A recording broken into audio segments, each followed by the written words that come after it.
আওয়ামী লীগের দোসররা দেশকে অস্থিতিশীল করার চেষ্টা করছে। মধ্যরাতের জরুরি ব্রিফিংয়ে স্বরাষ্ট্র উপদেষ্টা কঠোর ব্যবস্থা নেয়ার হুঁশিয়ারি। সোহরাওয়ার্দী হাসপাতালে পরীক্ষা আর ওষুধ বিক্রিতে অনিয়ম, পাশের বেসরকারিতে পাঠানো হচ্ছে রোগীদের। লোকবল সংকট বলছে কর্তৃপক্ষ। ছাগলনাইয়ার একটি স্কুলে ঝুঁকিপূর্ণ ভবনে চলছে পাঠদান। জামালপুরের নতুন ব্রিজে সংযোগ সড়ক না থাকায় দুর্ভোগে ২০ গ্রামের মানুষ। এবং চাঁপাইনবাবগঞ্জের গোমস্তাপুরে রিলে পদ্ধতির সরিষা চাষের সফলতা, বাড়তি উৎপাদনে খুশি কৃষক, সহযোগিতার আশ্বাস কর্তৃপক্ষের।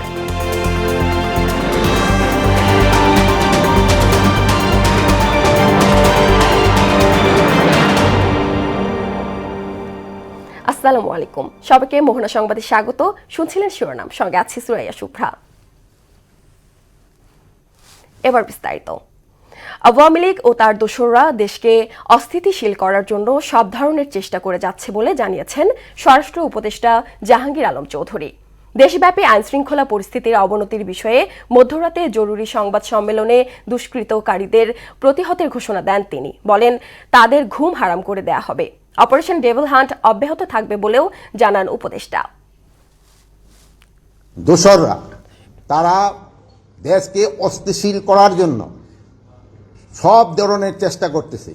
যেহেতু তারা প্রচুর টাকা দেশ থেকে স্থানান্তর করেছে, ওই টাকা তারা এখন ব্যবহার করতেছে। এই টাকা ব্যবহার করে দেশকে একটা অস্থিতিশীল পরিস্থিতি করার চেষ্টা করতেছে। আমরা এইটা কোনো অবস্থায় করতে দিব না। আমরা যেভাবে হোক এটা প্রতিহত করব। যারা এই কাজগুলি করতেছে তাদের আমি ঘুম হারাম করে দিব, এবং তারা কোথাও কোনো স্থান পাবে না। দিনে রাতে যে জায়গায় হোক না কেন, তাদের কোথাও কোনো স্থান হবে না। ডেভিল হান্ট অভিযানে আটক গ্রেপ্তার বিষয়ে জানাতে ময়মনসিংহ থেকে যুক্ত হচ্ছেন সহকর্মী রুবায়েত বাপ্পি। বাপ্পি, ময়মনসিংহে অপারেশন ডেভিল হান্টের সবশেষ কি তথ্য আছে আপনার কাছে?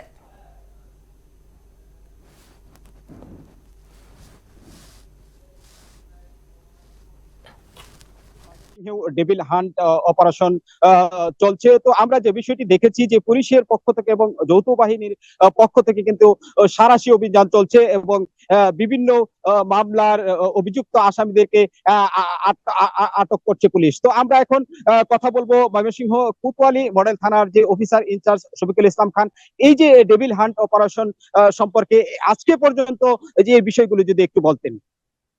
ধন্যবাদ আপনাকে। ডেভিল হার্ট অপারেশন প্রথম থেকে আমরা যে সরকারের নির্দেশনা আপনার অনুযায়ী আমরা বিভিন্ন আপনার যারা অপরাধী থেকে গ্রেপ্তার করা হয়েছে বিভিন্ন ক্যাটাগরিতে, আজকে আমাদের কয়েকজন আসামি গ্রেপ্তার করা হয়েছে। ডেভিল হার্ট অপারেশন হলো যারা আপনার এই অপরাধে এই সমাজের ভিতরে যারা দুর্নীতি এবং আপনার যাদেরকে আপনার বিভিন্ন আপনার অসামাজিক কার্যকলাপ করে এবং যারা সমাজের ক্ষতিকর, ওই সমস্ত ব্যক্তিদেরকে ধরে ধরে আমরা বিভিন্ন পদধারে বিভিন্ন সরকার আগে সরকারের সমাজে ফেসিস্ট সরকারের সমাজে যেমন নিষিদ্ধ সংগঠন ছাত্রলীগ এবং অন্যান্য সংগঠন ছিল, এদেরকে আপনার বিশেষ করে আমরা গ্রেপ্তার করা হয়েছে। এবং এরা চাচ্ছে যে আপনার সরকারকে যে কোনো সময় যে কোনো পরিস্থিতিতে একটা অরাজকর সৃষ্টি করার জন্য। আমরা যতদিন আছি ময়মনসিংহের ভিতরে আপনার প্রতিদিন আমাদের সাথে যৌথ বাহিনী, র্যাব এবং সেনাবাহিনী, পুলিশ আমরা অভিযান পরিচালনা করতেছে, এবং অভিযান পরিচালনা করাতে এলাকাতে মানুষের অনেকটা একটা শান্তি বিরাজ করতেছে। এবং যতদিন এই ডেভিড হার্ট অপারেশন চলবে আমরা ততদিনই অপারেশন করব, এবং আমাদের ধারাবাহিক রুটিন অনুযায়ী আমরা এইভাবে আমাদের উপরে তো অবস্থানও এবং নির্দেশনা দিয়ে আসছে। এবং আমরা যতদিন এই আপনার এই অপরাধ এই সমাজ থেকে অপরাধ যতদিন নির্মূল না হবে ততদিন আশা করি ডেভিড হার্ট অপারেশন আমাদের অভিযান অব্যাহত থাকবে। ধন্যবাদ আপনাদেরকে। তো শুভ্রা শুনছিলেন যে উনি যেটি জানাচ্ছিলেন যে যতদিন পর্যন্ত পরিপূর্ণ শান্তি ফিরে না আসবে ততদিন পর্যন্ত কিন্তু এই ডেভিল হান্ট অপারেশন চলবে। যে শুভ্রা, এই ছিল আমার কাছে ময়মনসিংহ থেকে ডেভিল হান্ট নিয়ে সর্বশেষ। বাপ্পি, আপনাকে ধন্যবাদ। রাজধানীর সোহরাওয়ার্দী হাসপাতালে এক্স-রে, বিনামূল্যে ওষুধ প্রাপ্তি ও বিভিন্ন পরীক্ষা নিরীক্ষায় অনিয়মের অভিযোগ উঠেছে। সেবা প্রার্থীরা জানান, কর্তৃপক্ষের ভুল সিদ্ধান্তে বাড়তি টাকা খরচ করে বেসরকারি হাসপাতালে পরীক্ষা করাতে হয়। ওষুধও কিনতে হয় বাইরে থেকে। অভিযোগ স্বীকার করে হাসপাতালের পরিচালক ডাক্তার শফিকুর রহমান জানান, লোকবলের অভাবে পূর্ণ সেবা দেয়া সম্ভব হচ্ছে না। সুরাইয়া মনির রিপোর্ট। প্রতিদিন দেশের প্রত্যন্ত এলাকা থেকে কয়েক হাজার মানুষ রাজধানীর বিভিন্ন হাসপাতালে চিকিৎসা নিতে আসে। এদের একটা উল্লেখযোগ্য অংশ আবার আসে সোহরাওয়ার্দী মেডিকেল কলেজ হাসপাতালে। দূর দূরান্ত থেকে আসা রোগীদের অভিযোগ, দীর্ঘ লাইন পেরিয়ে ডাক্তারের দেখা পেলেও সেবার মান যাচ্ছে তাই। এরপর পরীক্ষা নিরীক্ষা করাতে গিয়ে দেখা যায় 3 ঘন্টা সেবা দিয়ে সকাল 11টার মধ্যেই বন্ধ হয়ে গেছে সব কাউন্টার। 11টার আগেই প্রস্রাবের রক্তের টেস্ট বন্ধ করে দেয়, আলটা হয়। সকাল 8টা বাজে সিরিয়াল দিলেও পাওয়া যায় না। 30 জন লোকের বেশি আর ওখানে হয় না। দেরি করে সিরিয়াল ধরে মেন্টাল করে যে এইটা সিরিয়াল ধরো, এইটা সিরিয়াল ধরো, তারপর দেখা যায় 11টা 12টার পরে আর হয়ই না। পরীক্ষা নিরীক্ষা এখানে করতে পারি না, সম্পূর্ণ ট্রিটমেন্ট পরীক্ষার জন্য বাইরে পাঠায়। তাহলে আমরা সরকারি হাসপাতাল কিসের জন্য আসি? নর্মাল সরকারি হাসপাতাল না 228 টাকা নিব, এনে 400 টাকা, 1 টাকাও কম নয়। ডাক্তার নাস্তা খাইতে গেছে সকাল দেখে আদা এই রিপোর্ট লয়ে খারাই হয়েছি, এখন তো কোনো খবর নাই আসার। হাসপাতালের ফার্মেসি থেকেও ভাগ্যে জোটে সস্তার কিছু ওষুধ, বাকিগুলো কিনতে হয় বাইরে থেকে। দামি দামি ওষুধ লেখা দেয় কি 2 ট্যাবলেট 3 4 ট্যাবলেট দেয়, এত কিছু হয় না। আমরা গরিব মানুষ, ডাক্তার দেয় 3 বেড়ায়, সরকারি ডাক্তারখানা আসি এখনো হেল্প পাই না। দেখলে দেয়, না দেখলে না দেয়। অভিযোগ স্বীকার করে হাসপাতালের পরিচালক ডক্টর শফিকুর রহমান বলেন, পর্যাপ্ত লোকবল না থাকায় সেবার মানে এমন ঘাটতি। আমি তো চাই আমার হসপিটাল ভালো থাকুক, আমি তো আমার এখানে জনগণ ভালো সেবা পাক, আমি তো সবসময় সেটাই চাইবো। কিছু দুষ্টু লোককে তুলে এনে যদি আমি শাস্তি দিতে পারি, আমার সার্ভিসের মান ভালো থাকবে, হাসপাতাল নিয়ে কেউ প্রশ্ন তুলবে না। সংকট সমাধানের চেষ্টা চলছে বলেও জানান তিনি। সব মিলিয়ে প্রশাসন কিন্তু সবসময় জনবান্ধব চিন্তা করে। সুরাইয়া মুন্নি, মোহনা সংবাদ, ঢাকা। সাংবাদিকতা। ফেনীর ছাগলনাইয়ায় হাবিবুল্লাহ খান উচ্চ বিদ্যালয়ে শ্রেণীকক্ষ সংকটে ঝুঁকিপূর্ণ ভবনে চলছে পাঠদান। তাতে লেখাপড়ার ক্ষতির পাশাপাশি ভয়ে থাকেন ছাত্রছাত্রী সহ শিক্ষকরা। বিষয়টি ঊর্ধ্বতন মহলকে অবগত করা হয়েছে জানালেন উপজেলা মাধ্যমিক শিক্ষা অফিসার এম নিজামুদ্দিন মজুমদার সজীবের প্রতিবেদন, জানাচ্ছেন তাহসিন তারিন। ফেনীর ছাগলনাইয়া উপজেলার হাবিবুল্লাহ খান উচ্চ বিদ্যালয়ের ভবনটি সামনে থেকে যতটা ভালো দেখা যায়, ভিতরে অবস্থা ঠিক তার বিপরীত। দেয়ালে ধরেছে ফাটল। এমতো অবস্থায় ক্লাস করছেন শিক্ষার্থীরা আর দুশ্চিন্তায় দিন কাটাচ্ছেন অভিভাবকরা। যে কোনো সময় ঘটতে পারে দুর্ঘটনা, তবুও ছাত্রছাত্রীরা ভয়ে এখানেই ক্লাস করছে। ঝুঁকিপূর্ণ অবস্থায় আমরা বিদ্যালয়ে ক্লাস করতেছি। সরকারের কাছে এই আবেদন যে আমাদের একটি নতুন ভবন তৈরি করে দেওয়া হোক। আমরা অনেক ঝুঁকিপূর্ণভাবে এই ক্লাস করতেছি, আমাদের যে কোনো মুহূর্তে এখানে দুর্ঘটনা ঘটতে পারে। একাডেমিক ভবনের স্বল্পতা থাকায় বাধ্য হয়ে ঝুঁকিপূর্ণ ভবনেই শ্রেণী কার্যক্রম চালাতে হচ্ছে বললেন প্রধান শিক্ষক। পর্যাপ্ত শ্রেণীকক্ষ না থাকাতে আমরা একটা ঝুঁকিপূর্ণ ভবনে ক্লাস চালিয়ে যাচ্ছি। এখন আমি সরকারের শিক্ষা মন্ত্রণালয় সহ সরকারের সংশ্লিষ্ট মহলের প্রতি অত্র বিদ্যালয়ের জন্য একটা ভবন বরাদ্দের জন্য আশু পদক্ষেপ গ্রহণ করার জন্য বিনয়ের সাথে আবেদন করছি। অবিলম্বে ভবনটি পরিত্যক্ত ঘোষণা করে নতুন একটি একাডেমিক ভবন নির্মাণের দাবি স্থানীয়দের। এই ভবনটা অন্তত পরিত্যক্ত ঘোষণা করে এখানে নতুন ভবন নির্মাণ করা একান্তভাবে জরুরি হয়ে পড়ছে। এটাই এখন বর্তমানে সরকারের কাছে আমরা দাবি জানাচ্ছি। ঊর্ধ্বতন মহলকে বিষয়টি জানানো হয়েছে বলে জানালেন উপজেলা মাধ্যমিক শিক্ষা অফিসার। ঊর্ধ্বতন মহলকে অবহিত করা হয়েছে কয়েকবার। এটা তো তাদের নতুন ভবনের জন্য আমরা প্রস্তাব পাঠাইছি, কিন্তু দুর্ভাগ্যক্রমে এটা হয় না। কিন্তু সম্প্রতি বিমান বাহিনী ওখানে একটা ভবনের কাজ করতেছে, আশা করি ওটা হলে তাদের এই সমস্যাটা অনেকটা কেটে যাবে। নতুন একাডেমিক ভবন নির্মাণ করতে প্রয়োজনীয় ব্যবস্থা নেবে কর্তৃপক্ষ, এমন প্রত্যাশা শিক্ষক, ছাত্রছাত্রী, অভিভাবক সহ এলাকাবাসীর। তাহসিন তারিন, মোহনা সংবাদ। জামালপুরের ইসলামপুর নোয়ারপাড়ায় নবনির্মিত একটি ব্রিজের সংযোগ সড়ক না থাকায় চলাচলে দুর্ভোগ পোহাচ্ছে প্রায় 20 গ্রামের মানুষ। এতে করে প্রায় ঘটছে ছোট বড় দুর্ঘটনা। দ্রুত প্রয়োজনীয় ব্যবস্থা নেওয়ার আশ্বাস দেন উপজেলা নির্বাহী কর্মকর্তা ও প্রকৌশলী। ওসমান হারুনের প্রতিবেদন, জানাচ্ছেন শারমিন স্বর্ণা। 2022-23 অর্থ বছরে জামালপুরের ইসলামপুর নোয়ারপাড়ার চরগোবিন্দ এলাকায় এলজিডির অধীনে 40 মিটার পিএসসি গার্ডার ব্রিজ প্রতিস্থাপনের অনুমোদন হয়। এতে ব্যয় ধরা হয় 4,24,74,671 টাকা। 2023-24 অর্থ বছরে ব্রিজের কাজ শুরু হয়। এটি নির্মাণের কার্যাদেশ পায় সিএমই নামের একটি ঠিকাদারি প্রতিষ্ঠান।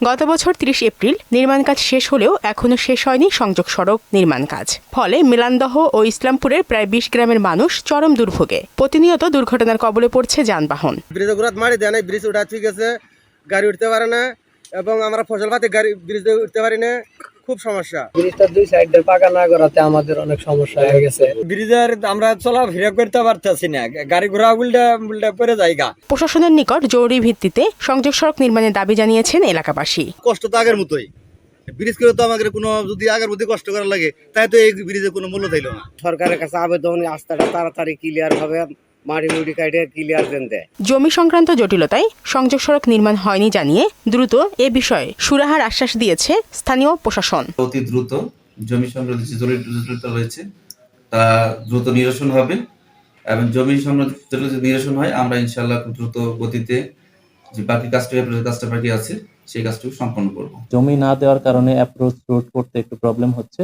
বিষয়টি আমরা খতিয়ে দেখব এবং যাতে জনগণের দুর্ভোগ লাঘব করা যায় সেই লক্ষ্যে যত দ্রুত ব্যবস্থা নেওয়া যায় আমরা ব্যবস্থা নেব। শুধু আশ্বাস নয়, দ্রুত সংযোগ সড়ক নির্মাণের বাস্তবায়ন চান এলাকাবাসী। শারমিন স্বর্ণা, মোহনা সংবাদ। চাঁপাই নবাবগঞ্জের গোমস্তাপুরে দিন দিন জনপ্রিয় হয়ে উঠছে রিলে পদ্ধতিতে সরিষা চাষ। এ পদ্ধতির ফলে 2 ফসলি জমি এখন 3 ফসলিতে রূপান্তর হয়েছে। বাড়তি ফসল হিসেবে সরিষা উৎপাদনে লাভবান হচ্ছেন কৃষক। এ চাষে কৃষকদের উদ্বুদ্ধ করছে কৃষি বিভাগ। নাসিম আলীর প্রতিবেদন, জানাচ্ছেন আফরিন পপি। রিলে পদ্ধতি হলো রোপা আমন ধান কাটার 10 থেকে 15 দিন পূর্বে পাকা ধানের জমিতে সরিষার বীজ ছিটিয়ে সরিষা চাষ। এ পদ্ধতিতে চাষাবাদ এ উপজেলায় কৃষিতে নতুন সম্ভাবনার দ্বার উন্মোচন করেছে। রিলে পদ্ধতিতে একজন কৃষক সরিষা চাষে খরচ বাদে প্রতি হেক্টর জমিতে 70 থেকে 80 হাজার টাকা লাভের আশা করছেন। 70 থেকে 75 দিনের মধ্যে কৃষক তার ফসল ঘরে তুলতে পারে। এছাড়া আমন এবং বোরো চাষের মাঝখানে যে সময়টুকু কৃষকের জমি খালি ও পতিত থাকে সেই সময়টুকুতে অতিরিক্ত একটি ফসল উৎপাদনের মাধ্যমে কৃষকও অর্থনৈতিকভাবে লাভবান হবেন। ধান কাটার পরেই বিনা চাষ ছাড়াই 5 বিঘা শস্য বুনেছি। সরিষা খুবই সুন্দর হয়েছে, তুলনামূলকভাবে বিনা চাষে সরিষাটি অনেক সুন্দর হয়েছে। সরিষা চাষে বিঘায় মাত্র 1000 টাকা খরচ হয় এবং প্রতি বিঘায় সরিষা পাওয়া যায় 4 মণ, যার বাজার মূল্য 5 থেকে 5,500 টাকা। 4-5 বিঘা আমি শস্য বুনেছি। বিনা চাষে শস্য আমার অত্যাধিক ভালো হয়েছে। আল্লাহর কাছে আশা করছি সামনে আরো বেশি করে করার চেষ্টা করব। আমার চিন্তা ভাবনা আছে কি আগামীতে আমি আবাদ বাড়াবো। বিনা চাষে বুনেছি, এটা যে বেশি ভালো হয়েছে, অল্প খরচে এটাই করার চিন্তা ভাবনা আছে। রিলে পদ্ধতিতে সরিষা আবাদের মধ্য দিয়ে একটা নতুন সম্ভাবনার দুয়ার তৈরি হয়েছে। আমনটাও আমার নির্বিঘ্নে ঘরে উঠছে এবং সেই সাথে সঠিক সময়ে আমি বিনা চাষে উৎপাদন খরচ কমিয়ে আমি কিন্তু সরিষা কাঙ্ক্ষিত ফলন কিন্তু আমি নিশ্চিত করতে পারি। রিলে পদ্ধতিতে সরিষা চাষে তেমন কোনো খরচ নেই, লাভও বেশি, আর তাই কৃষক রিলে পদ্ধতিতে সরিষা চাষে আগ্রহী হয়ে উঠছেন। আফরিন পপি, মোহনা সংবাদ। আন্তর্জাতিক প্রসঙ্গ। জার্মানির 21তম সাধারণ নির্বাচনে ফ্রিডরিখ মেৎসের দল খ্রিস্টান গণতান্ত্রিক ইউনিয়ন জয়লাভ করেছে। নির্বাচনে রক্ষণশীল এ দলটি 29% ভোটে এগিয়ে রয়েছে। এছাড়া ডানপন্থী দল অল্টারনেটিভ ফর জার্মানি দ্বিতীয় সর্বোচ্চ ভোটে এগিয়ে রয়েছে। রোববার স্থানীয় সময় সকাল 8টার দিকে ভোট গ্রহণ শুরু হয়, শেষ হয় সন্ধ্যা 6টায়। নির্বাচন শেষ হবার পরপরই প্রাথমিক নির্বাচন সমীক্ষাতে দেখা গেছে নির্বাচনে ফ্রিডরিখ মেৎসের দল খ্রিস্টান গণতান্ত্রিক ইউনিয়ন জয়ী হয়েছে। বিশ্লেষকরা বলছেন খ্রিস্টান গণতান্ত্রিক ইউনিয়ন সামাজিক গণতান্ত্রিক দল এবং পরিবেশবাদী সবুজ দল শক্তিশালী জোট করে সরকার গঠন করতে পারে। ক্রিকেট। চ্যাম্পিয়ন্স ট্রফিতে ডু অর ডাই ম্যাচে আজ নিউজিল্যান্ডের বিপক্ষে মাঠে নামছে বাংলাদেশ। পাকিস্তানের রাওয়ালপিন্ডিতে বাংলাদেশ সময় বিকাল 3টায় শুরু হবে খেলা। নিজেদের প্রথম ম্যাচে ভারতের কাছে হেরে যাওয়ায় আজ জিততে না পারলে শেষ হয়ে যাবে চ্যাম্পিয়ন্স ট্রফির সেমিফাইনালের আশা। আর ব্ল্যাক ক্যাপসরা আসরের উদ্বোধনী ম্যাচে স্বাগতিক দেশ পাকিস্তানকে হারিয়ে এগিয়ে থাকায় আজ হেরে গেলেও সুযোগ থাকবে তাদের। ওয়ানডে ফরম্যাটে দুদলের এ পর্যন্ত 45 বারের মুখোমুখিতে বাংলাদেশ 11 এবং নিউজিল্যান্ড জিতেছে 33টি ম্যাচ। দর্শক, এ পর্যায়ে সবাইকে আমন্ত্রণ জানাচ্ছি সংবাদপত্রের পর্যালোচনা ভিত্তিক পত্রিকার চোখে দেশ অনুষ্ঠানে।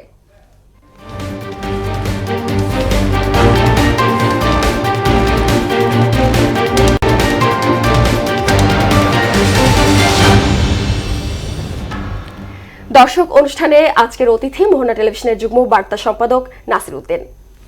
নাসির, পত্রিকার চোখে দেশ অনুষ্ঠানে আপনাকে স্বাগত। শুরুতেই আমরা জেনে নিব পত্রিকার শিরোনামগুলো, তারপর আলোচনা আসবো। দর্শক, প্রথমে আমার হাতে আছে প্রথম আলো। প্রথম আলো দিয়ে শুরু করব। নতুন ছাত্র সংগঠনের নেতৃত্ব থাকছেন সাবেক সমন্বয়কেরা। নতুন দলের আত্মপ্রকাশের দিন বড় জমায়েতের চিন্তা। ধর্ষণ, নারী নির্যাতন ও আইন শৃঙ্খলার অবনতির প্রতিবাদ। দৈনিক ইত্তেফাক করেছে অফিসারদের মাথার দাম 5 লাখ টাকা। 25 ফেব্রুয়ারি জাতীয় শহীদ সেনা দিবস ঘোষণা। ধর্ষণের প্রতিবাদে ক্ষুব্ধ শিক্ষার্থীরা। সমকাল, সংসদ নির্বাচন আয়োজনে ইসি পুরনো পথে। কেমন সম্পর্ক চায় তা বাংলাদেশকে সিদ্ধান্ত নিতে হবে বললেন ভারতের পররাষ্ট্রমন্ত্রী। ভারতের ভরসা বিএনপি। বাংলাদেশ প্রতিদিন, আগে স্থানীয় নাকি সংসদ, প্রস্তুত থাকতে হবে চ্যালেঞ্জ মোকাবেলায় সেনাবাহিনী প্রধান। এখনো তারেক রহমানের ওপর 2 সাজা। যুগান্তর করেছে ব্যাংক বিনাশে 3 গভর্নর। আওয়ামী দুষ্কর্মের দোষর শিক্ষিত তস্কর। প্রতিরক্ষা শক্তিশালী না হলে পররাষ্ট্রনীতি কার্যকর সম্ভব নয়। নাহিদের পদত্যাগের গুঞ্জন, দল ঘোষণা বুধবার। নেতৃত্বে থাকছেন নাহিদ আখতার। বণিক বার্তা, আইন শৃঙ্খলার দুর্বলতায় ঝুঁকিতে সম্পদ। খেলাফি ঋণের হার 33% ছাড়িয়েছে ব্যাংক খাত। শেষ করব দ্য ডেইলি স্টার দিয়ে। Double cases for single victim Buffalo families. Such cases raise concern over potential misuse of legal system, warns an expert.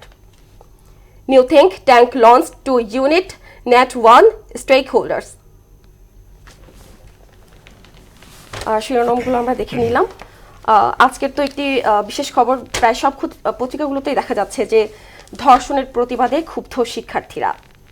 এই বিষয়ে একটু আপনার মতামত জানতে চাইবো যে আজকে তো সারা দেশব্যাপী দেখা যাচ্ছে যে শিক্ষার্থীরা অবরোধে নেমেছে, যে বিভিন্ন নারী ধর্ষণ, যে নির্যাতন, ছিনতাই, এসব নিয়ে আপনার সাথে একটু আলোচনা করতে চাই। হ্যাঁ, আমরা দেখছিলাম কয়েকদিন থেকেই শিক্ষার্থীরা বিভিন্ন জায়গাতে এই ধরনের যে আইন শৃঙ্খলা পরিস্থিতির অবনতি হয়েছে, চুরি, ছিনতাই, রাহাজানি কিংবা ধর্ষণের মতো ঘটনাগুলো আমরা বাসের কয়েকদিন আগে যে ঘটনাটি দেখলাম, এই ধরনের ঘটনা এখন হরহামেশাই হচ্ছে। এবং যারা সচেতন মানুষ কিংবা শিক্ষার্থীরা যারা আসলে একটি দেশের নতুন একটা বাংলাদেশ প্রতিষ্ঠার যে আন্দোলন শিক্ষার্থীরা দেখিয়েছে, সেই আন্দোলনের পরে বাংলাদেশের যে ধরনের জায়গাতে আমরা দেখতে চেয়েছিলাম বা যে স্বপ্ন নিয়ে আমরা বাংলাদেশের যাত্রা করেছিলাম, সেই স্বপ্নের জায়গায় একটা বড় ধাক্কা হতে পারে। ধাক্কা বলবো আমি, আইনশৃঙ্খলার যে অবনতি। মানে মানুষের তো নিরাপত্তাটাই খুব বড় চাওয়া হওয়া উচিত, যে আমি নিরাপদ একটা, আমি আমার বাংলাদেশ, নতুন বাংলাদেশ বলছি আমরা, হয়তো 16 বছরের অনেক ধরনের জঞ্জাল পার হয়ে আমরা একটি নতুন বাংলাদেশে পা রাখলাম। সেই বাংলাদেশে আমার ঘর থেকে বের হতে গেলেই কেন মনের ভিতরে ভয় থাকবে, শঙ্কা থাকবে, আতঙ্ক কেন থাকবে, যেখানে বিভিন্নভাবেই কিন্তু দুশ্চিন্তা। একটা হচ্ছে আপনি সন্ধ্যার পরে বের হলে এখনো পর্যন্ত যে রাত বাড়লেই কিন্তু এক ধরনের আতঙ্ক, যে চুরি, ছিনতাই, ডাকাতি, কিংবা আপনি কোথাও যাচ্ছেন, দূরের কোনো যাত্রায় যাচ্ছেন, সেখানে বাসে আপনি ডাকাতি কিংবা এমনকি শ্লীলতাহানির মতো ঘটনা, ধর্ষণের ঘটনাগুলো ঘটছে। এগুলো তো মানুষকে আতঙ্কিত করে, মানুষ এগুলো নিয়ে দুশ্চিন্তা খুব বড় আকারে। তো সেক্ষেত্রে শিক্ষার্থীরা এটার প্রতিবাদ জানিয়েছে এবং এটা খুবই জানাচ্ছে পুরো দেশেরই আসলে এক ধরনের প্রতিবাদের ভিতর দিয়েই হয়তো যাচ্ছে, সেটা অবশ্যই সাধুবাদ। এবং গতকালকে মধ্যরাতে হঠাৎ করে স্বরাষ্ট্র উপদেষ্টা তিনি একটি ব্রিফিং ডাকলেন। ব্রিফিং ডেকে বললেন যেটা, যে আসলে এসব কাজ করছে আওয়ামী লীগের দোসররা, এবং তিনি বললেন যে তারও আসলে বিষয় হচ্ছে তারও পদত্যাগের দাবি উঠছিল। আমরা ছাত্রদের গতকালকে রাতে দেখেছি, এই ব্রিফিংয়ের আগেই দেখছিলাম যে ঢাকা বিশ্ববিদ্যালয়ে তার পদত্যাগের দাবিতে আসলে শিক্ষার্থীরা মিছিল করেছে। সব কিছু মিলিয়ে তিনি যে ব্রিফিং করলেন, সেখানে তিনি বললেন যে আওয়ামী লীগের দোসররা এইগুলোর সঙ্গে জড়িত, সো তাদেরকে তিনি ঘুম হারাম করে দিবেন, এই ধরনের বক্তব্য দিয়েছেন। তো এই সব মিলিয়ে যেটা মনে হয় যে সরকারের এখন খুব কড়া অবস্থানেই যেতে হবে। যদি এই ধরনের ঘটনাগুলো, আইন শৃঙ্খলার অবনতি যদি এভাবে হতে থাকে, সেটা খুবই অ্যালার্মিং।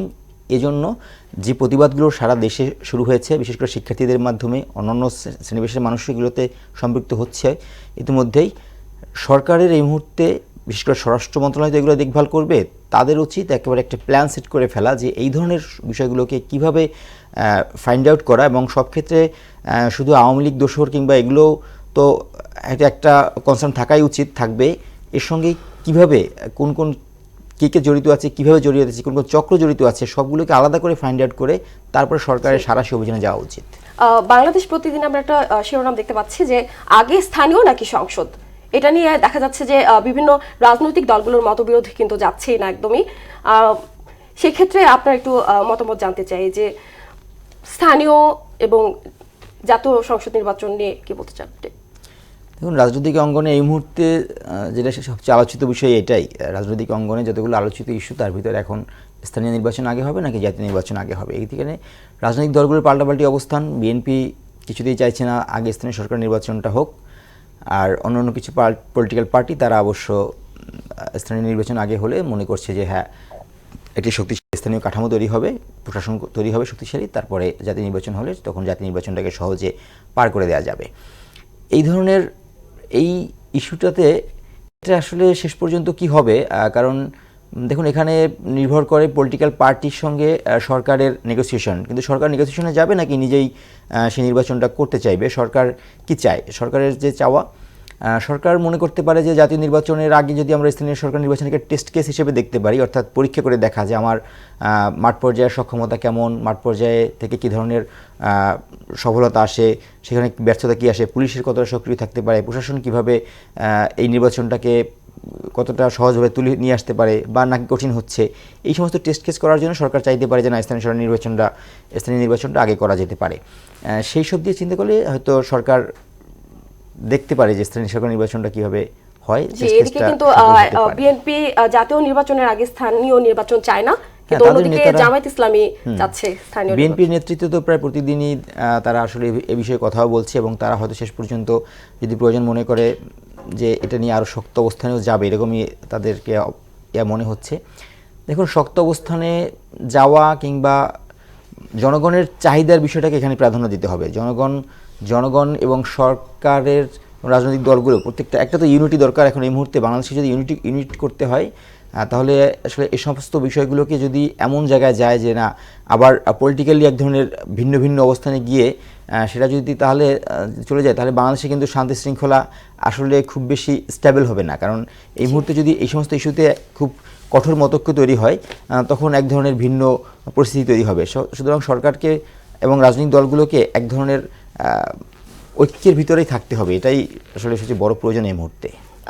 এটার মধ্যে আমরা যুগান্তরে আরেকটি শিরোনাম দেখতে পাচ্ছি যে নাহিদের যে পদত্যাগের গুঞ্জন শোনা যাচ্ছে, দল ঘোষণা বুধবার, নতুন ছাত্র রাজনীতি, এটা নিয়ে একটু সংক্ষিপ্ত আকারে একটু। হ্যাঁ, দল ঘোষণা পরশুর ভিতরেই তাদের পরিকল্পনার আগে থেকেই সেই ঘোষণার দেওয়া হচ্ছিল। নাহিদের পদত্যাগ নিয়ে গুঞ্জন এখনো পর্যন্ত, কারণ সে এখনো তার মুখ থেকে কোনো বক্তব্য এভাবে আসেনি যে আমি এই দিনই পদত্যাগ করছি।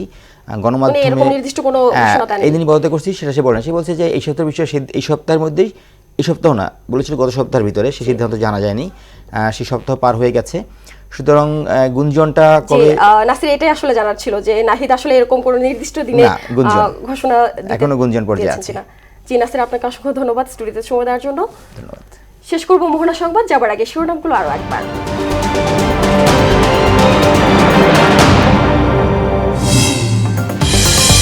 আওয়ামী লীগের দোসররা দেশকে অস্থিতিশীল করার চেষ্টা করছে, মধ্যরাতের জরুরি ব্রিফিংয়ে স্বরাষ্ট্র উপদেষ্টা, কঠোর ব্যবস্থা নেওয়ার হুঁশিয়ারি। সোহরাওয়ার্দী হাসপাতালে পরীক্ষা আর ওষুধ বিক্রিতে অনিয়ম, পাশের বেসরকারিতে পাঠানো হচ্ছে রোগীদের, লোকবল সংকট বলছে কর্তৃপক্ষ।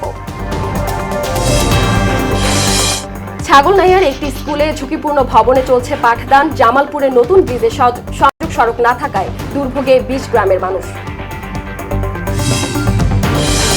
এবং চাঁপাইনবাবগঞ্জের গোমস্তাপুরে রিলে পদ্ধতির সরিষা চাষে সফলতা, বাড়তি উৎপাদনে খুশি কৃষক, সহযোগিতার আশ্বাস কর্তৃপক্ষের।